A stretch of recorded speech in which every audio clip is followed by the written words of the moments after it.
Hello hello जय हिंद बच्चों। आज की इस वीडियो में हम बात करेंगे सेल डिवीज़न के बारे में, कोशिका विभाजन जिसे बोलते हैं। तो सबसे पहले ये देखेंगे कि कोशिका विभाजन होता क्या है। इसकी ज़रूरत आपको बहुत ज़्यादा पड़ती है स्पर्मेटोजेनेसिस और ओजेनेसिस, शुक्राणु जनन और अंडाणु जनन में। और इसकी ज़रूरत पड़ती है आपको माइक्रोस्पोरोजेनेसिस और मेगास्पोरोजेनेसिस में।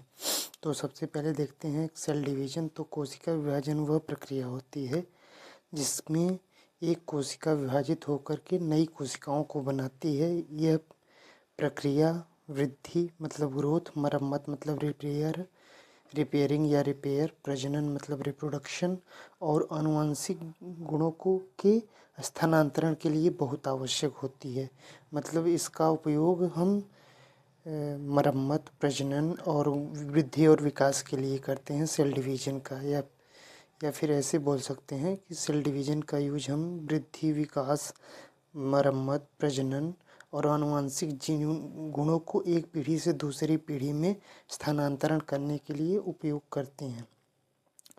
तो बच्चों या ऐसे भी बोल सकते हैं कि सेल डिवीजन या कोशिका विभाजन वह जैविक प्रक्रिया है। जैविक प्रक्रिया मतलब वह प्रक्रिया जो जीव को जीवित रहने और जीवन को सुचारू रूप से चलाने के लिए अति आवश्यक हो, उसे जैविक प्रक्रिया कहते हैं। तो बच्चों वह जैविक प्रक्रिया होती है कोशिका विभाजन जिसमें एक मात्र कोशिका मतलब एक मदर सेल विभाजित होकर के नई कोशिकाओं का निर्माण करती है। और यह जीवों की वृद्धि, विकास व ऊतकों की मरम्मत और प्रजनन के लिए अति आवश्यक होती है। मतलब कि एक कोशिका टूट करके दो या अधिक नई कोशिकाओं का निर्माण करे, उसे कोशिका विभाजन कहते हैं। बच्चों कोशिका विभाजन का उद्देश्य क्या होता है या महत्व क्या होता है। तो बच्चों कोशिका विभाजन का महत्व होता है कि वृद्धि, शरीर की वृद्धि,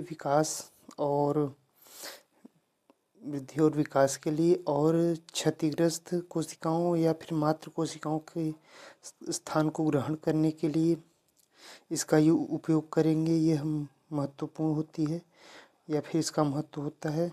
और यह प्रजनन में सहायक होती है और आनुवंशिक जानकारी को सही वितरण करने में सहायक होती है।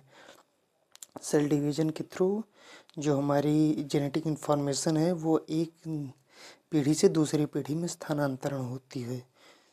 तो एक